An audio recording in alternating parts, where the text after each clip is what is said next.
I have not eaten yet. So my brother is hungry, and I want to make certain we first introduce him.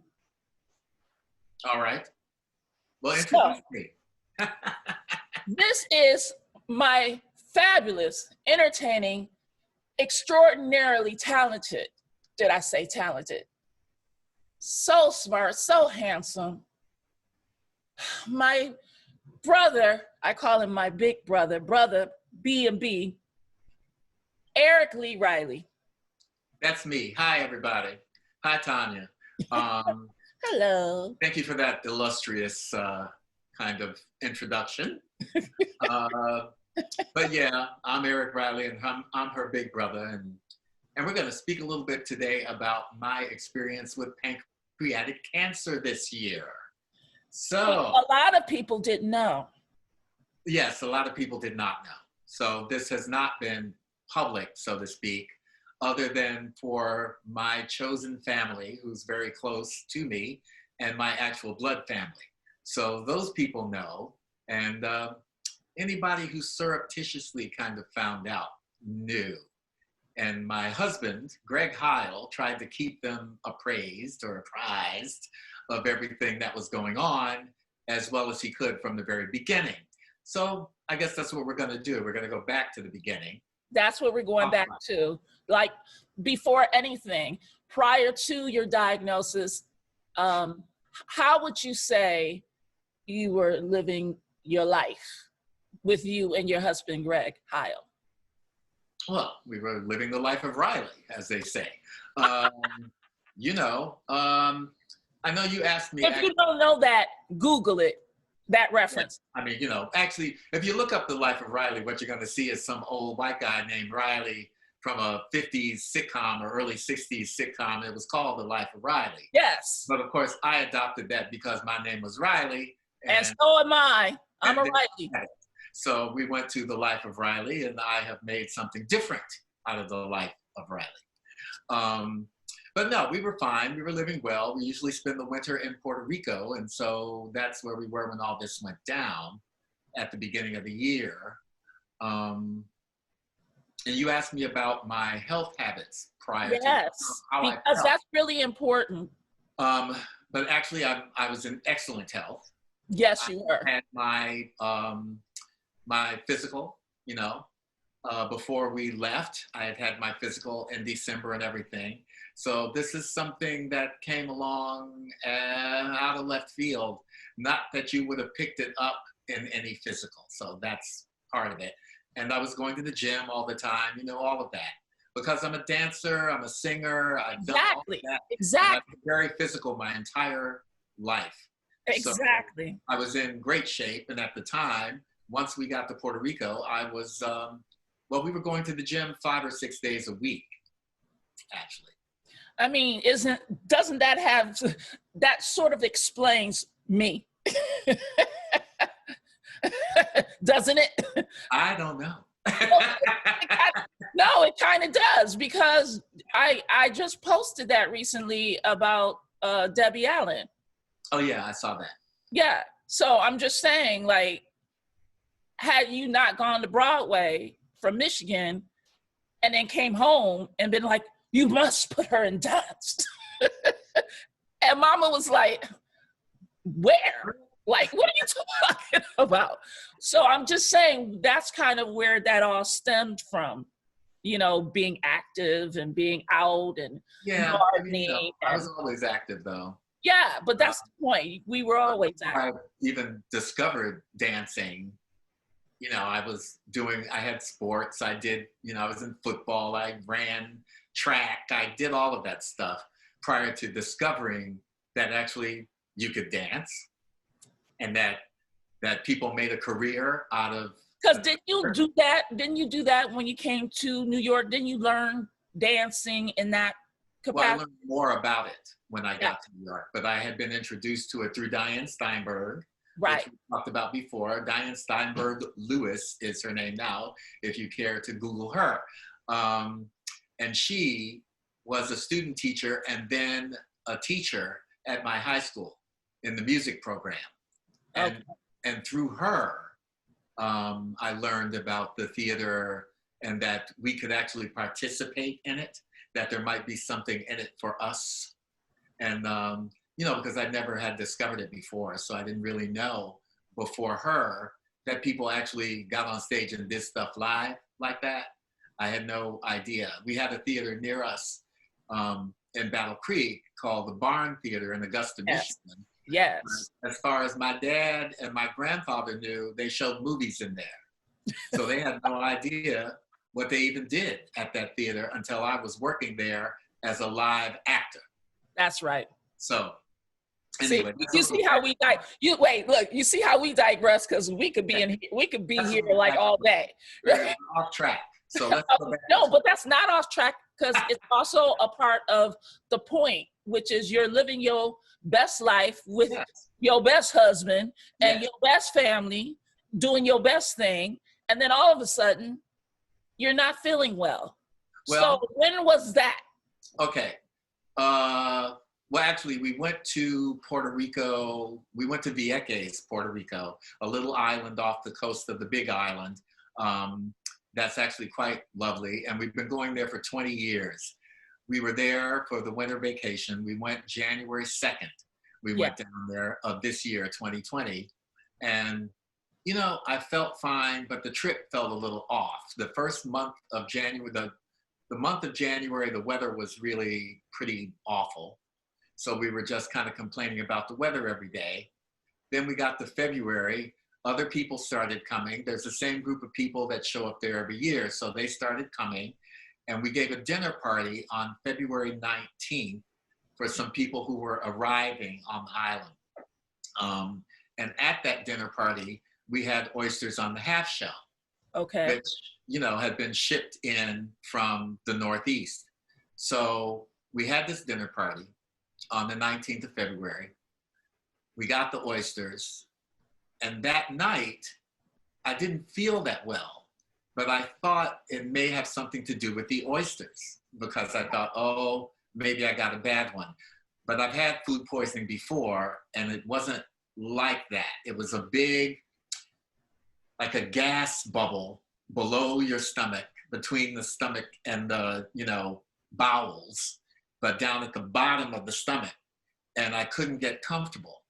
And then we thought maybe I had a virus. I mean, this was going on, it went on for about a week, you know, like almost a week, 7 days. And then we kept waiting to see if I was going to get better. And I kept saying, well, I'll be better tomorrow, you know, I'll feel better tomorrow. That's what we always say. Well, you know, it might have been a mosquito-borne virus was the other thing, because there are lots of mosquito-borne viruses in the island. So, you know, we thought, well, you know, it could be a mosquito-borne virus. And then after 5 days, of course, it got to be the weekend, and I wasn't getting better. I was feeling worse.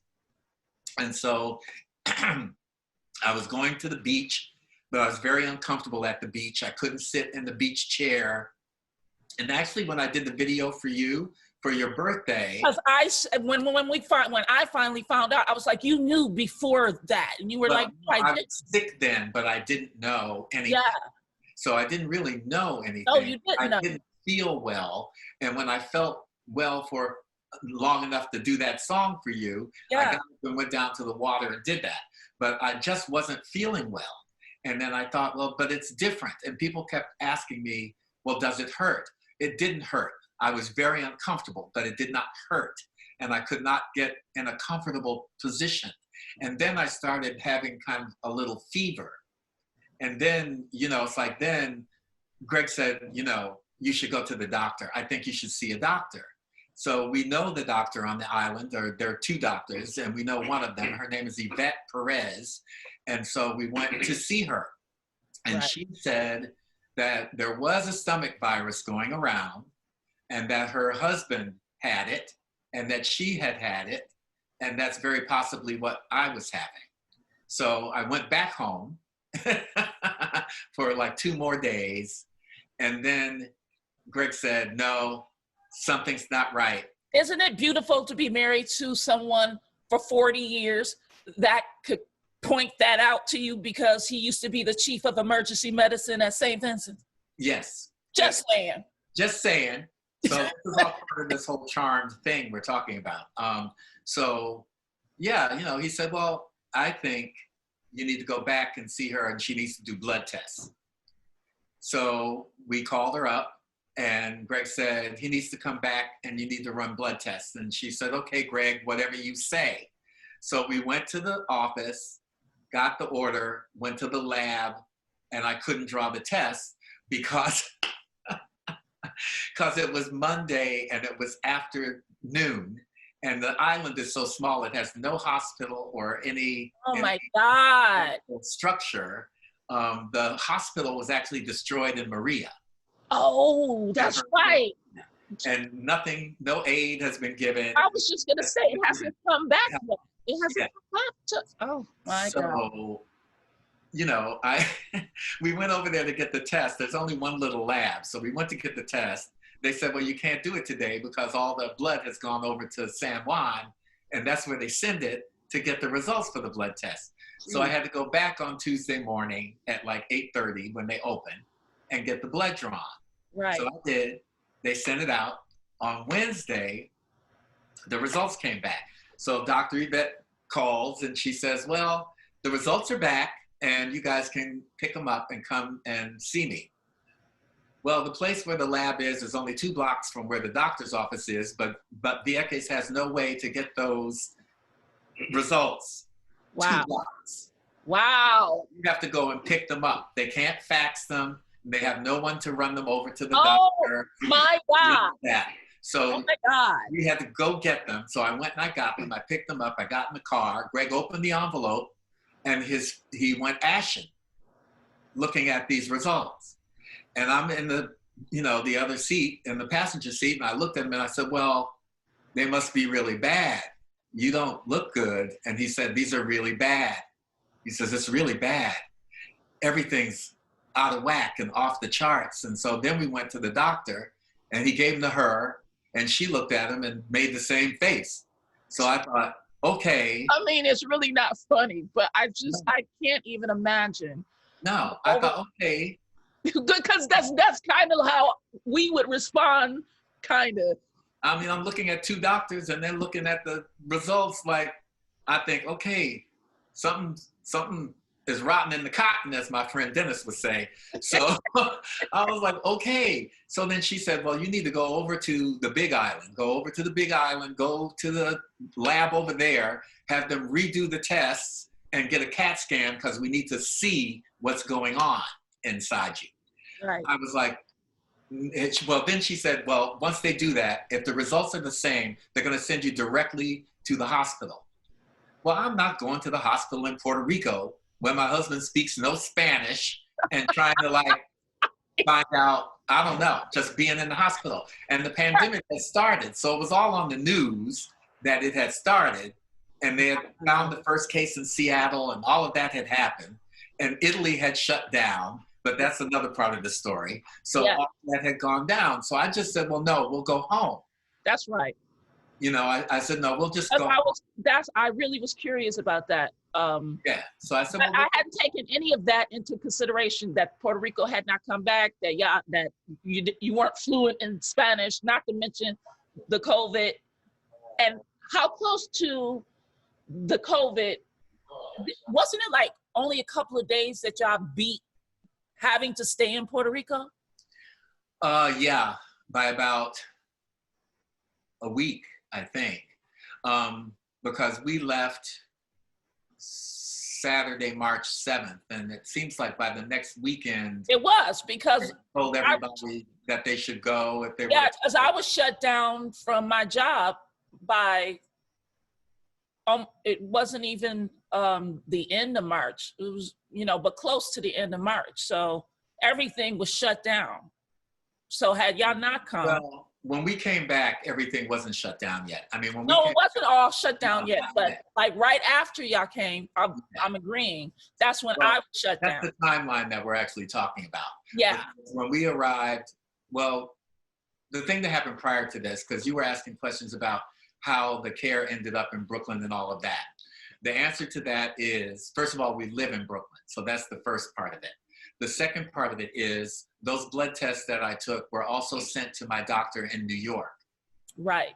And my doctor in New York called me and said, when you come home, because we were coming home on Saturday, so you couldn't go to the doctor's office. So he said, go to the NYU Brooklyn emergency room, which is in Cobble Hill, which is right by us. So he said, go there. They're usually not very busy, and they will take you in, and the service is good and all of that.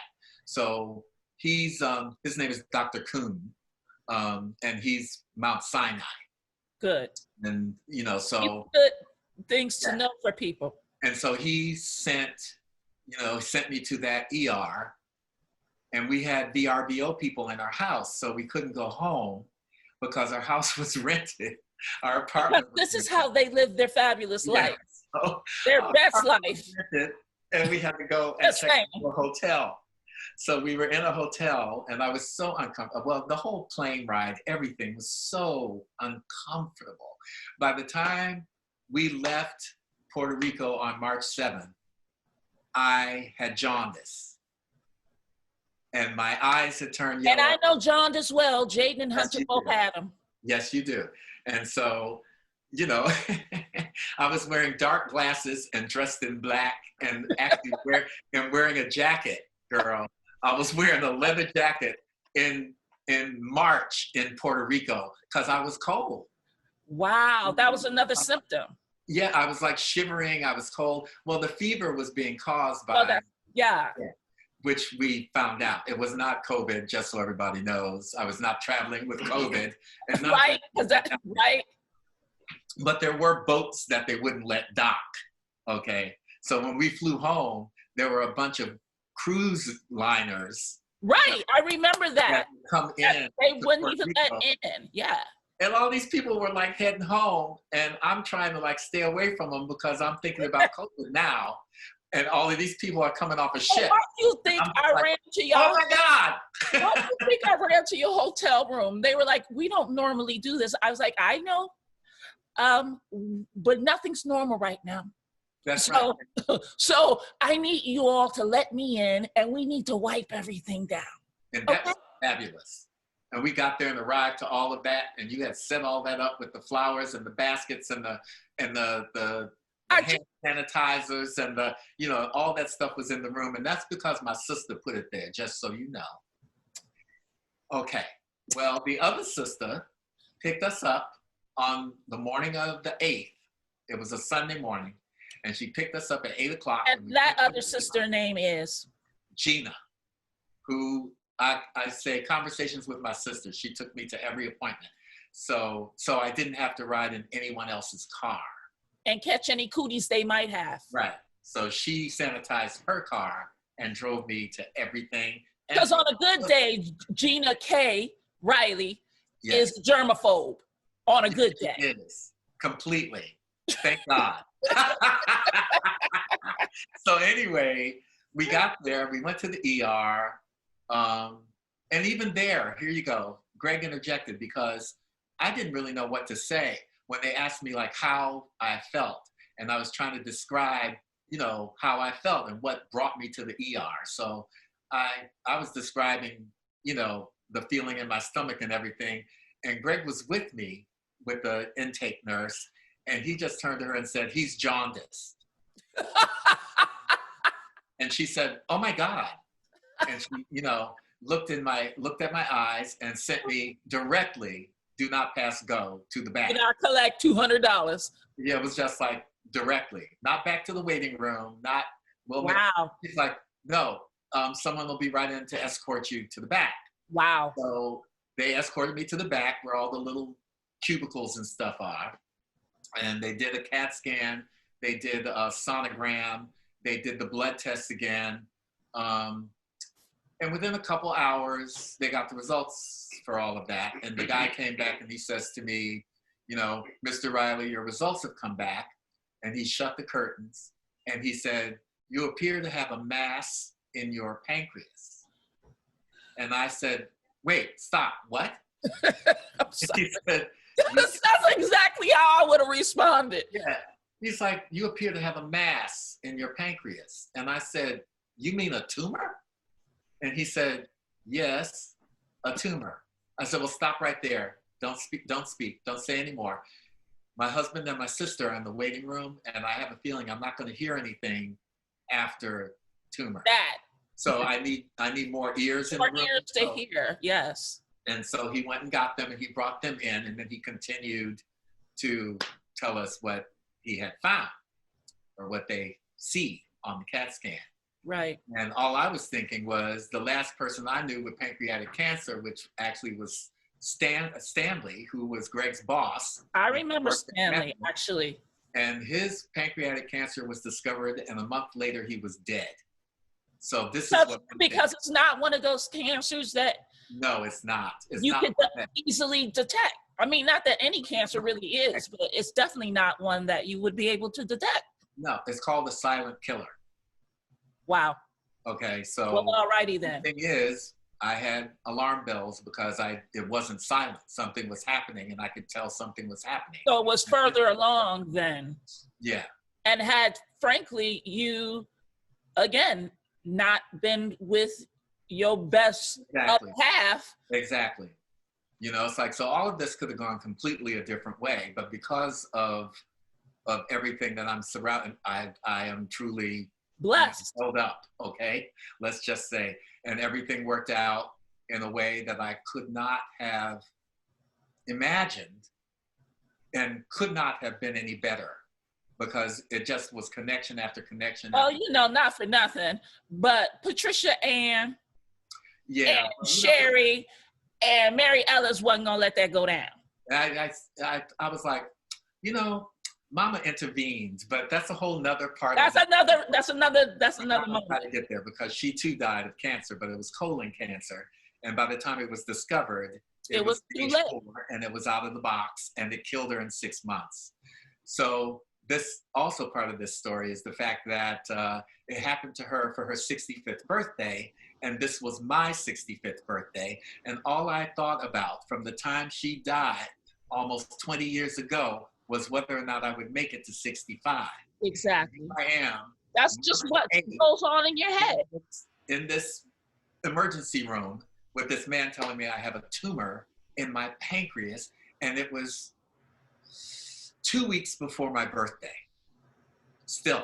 I still had not turned 65 yet. It was 2 weeks. Which, by the way, the whole plan this year, God laughs when you make plans, that this was going to be a fabulous birthday year for me, for you. Y'all were going to Italy. I'm going to change my life. My sons are going to college. Finally, I'll be able, nothing like that. The world came crashing down. So then, all right, so after that happened, we're still at the hospital. It's March 8th. And they said at the ER, we believe you should go directly to the hospital. So just like the doctor in Puerto Rico said, so when the test came back, they said you should go directly to the hospital.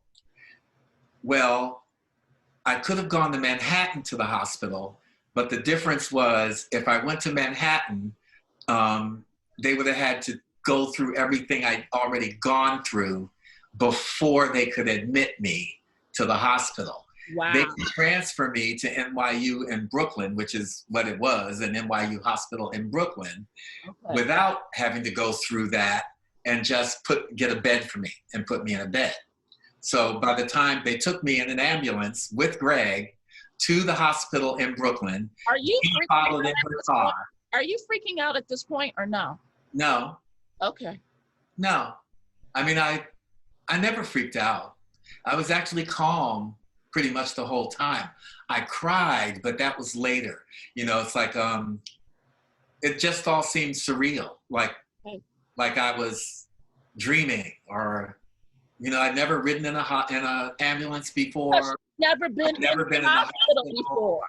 I'd never had anything seriously wrong with me before. So it was all new, and I didn't really react to it. I was just in the ambulance, and Greg was sitting in there, and I'm like, I've never been in an ambulance before.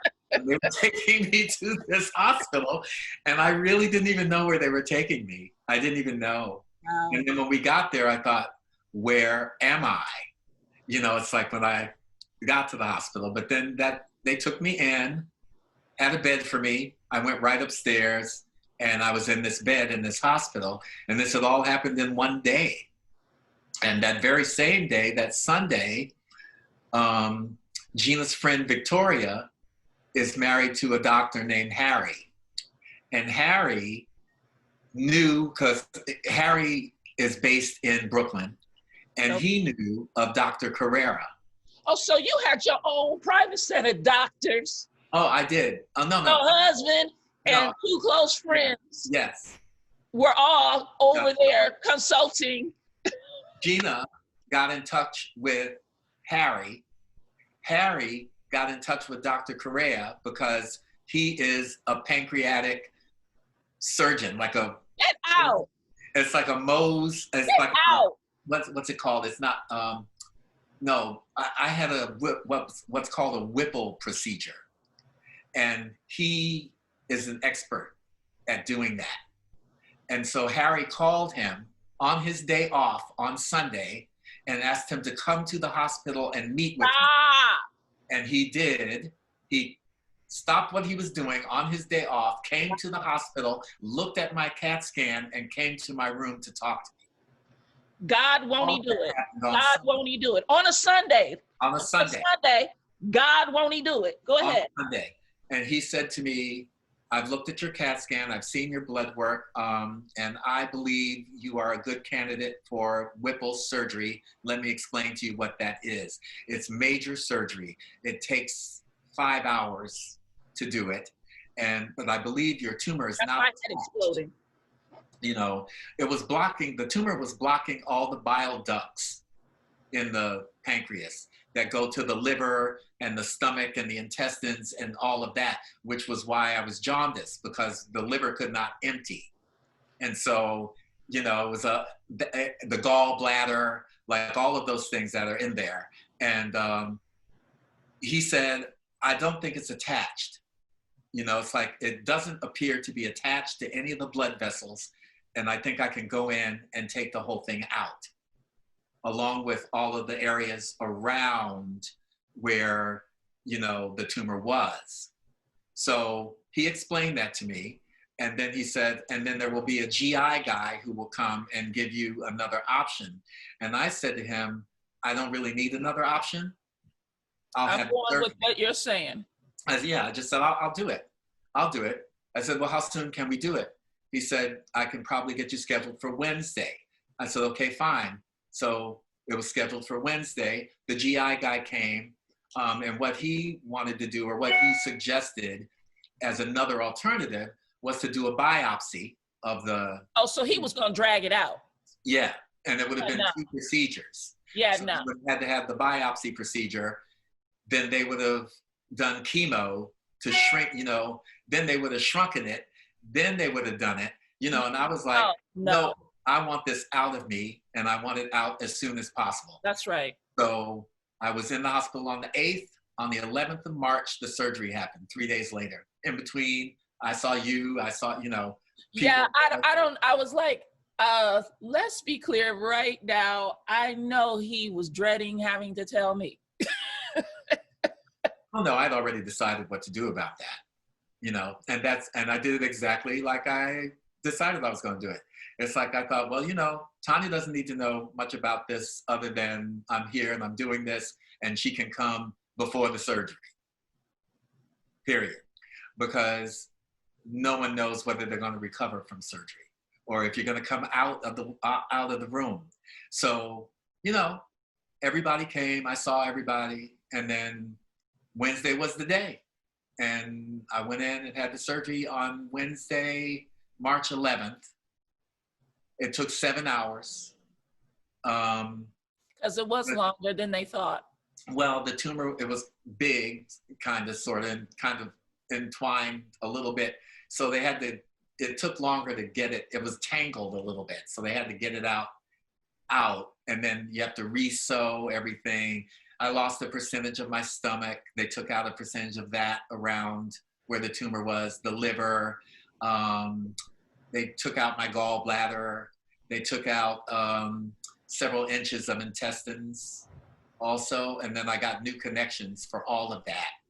And 7 hours later, I was back in my room, and, well, not in my room. I was in a, recovery. But I wasn't actually in the ICU. I was in a unit they call the step-down unit, which means my vitals remained so good throughout 7 hours of this surgery because, like he said, I was in good shape.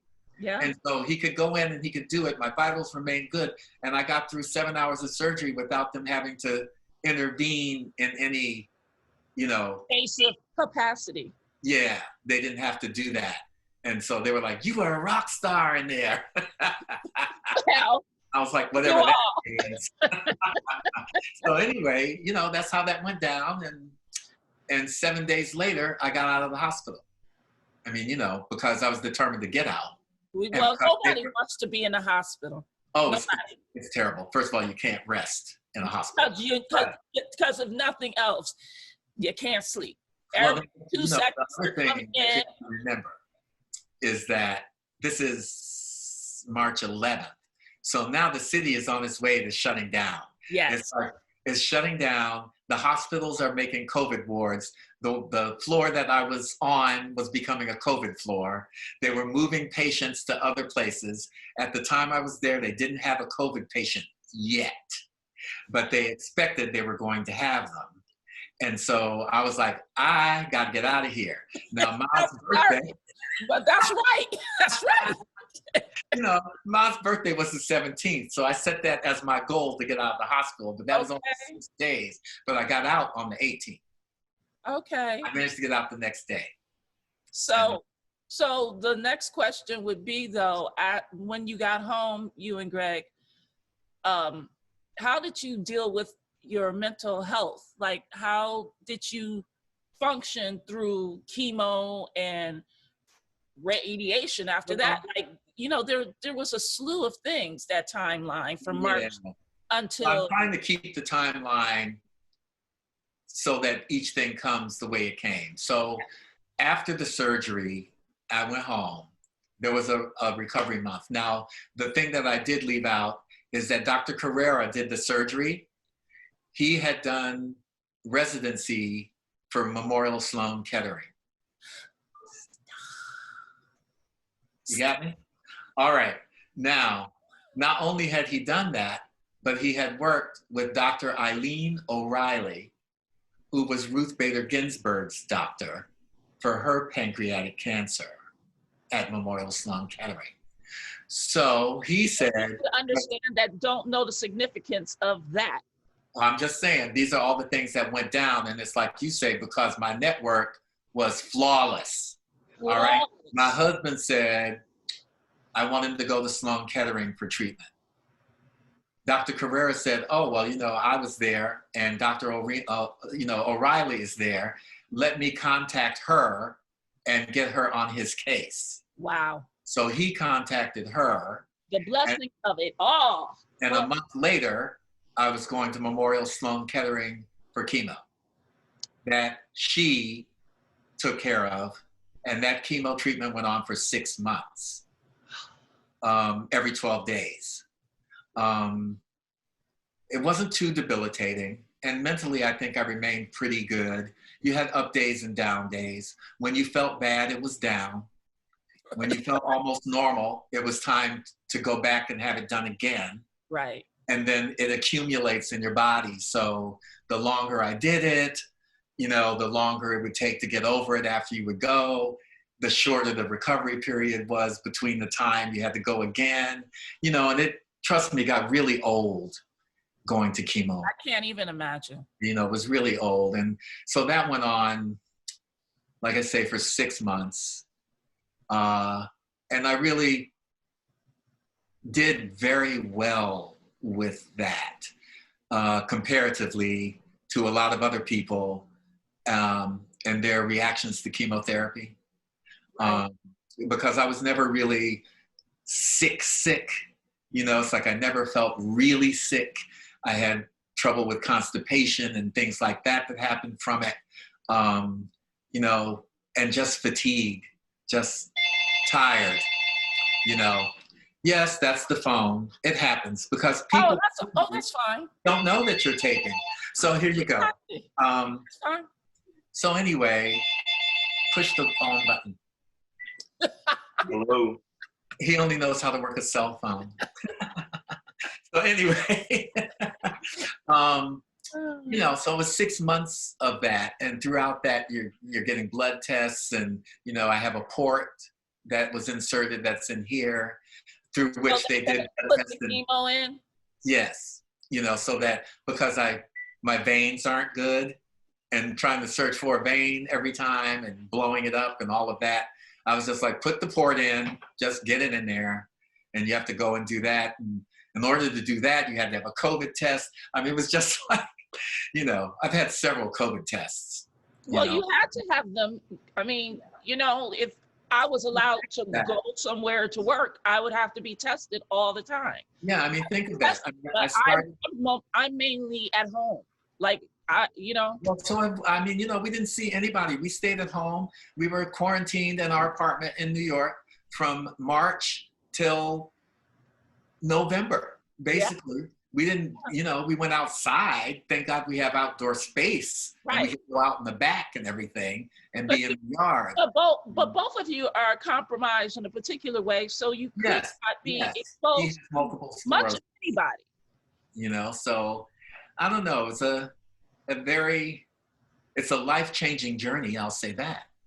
And that it has changed my attitude towards things. First of all, you know that you're not going to stay here. So it's changed that. It makes you aware of your mortality. You know, that makes you think about it, you know, like how you want to live. It made you contemplate your life in a yes, different way. The rest of it. Yeah. Like, so the chemo journey was its own separate journey, but I knew it was going to go on for 6 months, and I just committed to everything. I just will do whatever it takes. And so I did 6 months of chemo. And then after the 6 months of chemo, which ended September 24th, I know exactly. You will always remember that. Yes. Chemo ended September 24th. And then I had to wait 2 weeks before you could start radiation treatment. Then the radiation treatment was 5.5 weeks, 5 days a week. So Gina was taking me to all of these things. She took me every day, and all of this was done at Sloan Kettering, which was absolutely... I still can't wrap my brain around how... Amazing. They were amazing. It's an amazing place. I could not have wished for any better care. Than I got. And so, again, it's a blessing. Yeah. So, you know, Dr. O'Reilly is the one who set up the radiation, and the radiation doctor was Christopher Crane, Dr. Christopher Crane. Okay. So I met with him, and they explained to you, you know, what they're going to do, what the effects of that might be. And that, as you know, there are side effects to everything. Okay. So I didn't really experience very many side effects from the radiation. The only thing I really experienced was after it was all over, the radiation burns. So I had a big burn on my back and a big burn on my front because obviously they're microwaving you through and through. Wow. Wow. Like I was like when you said burn, I initially thought internally. No, it was black. I mean, I am black, but it was blacker than I am black on the front and the back. And it was itchy. You know, I have an incision from here to here from the surgery. Then I have this port. Then I had the burns on the front and the back.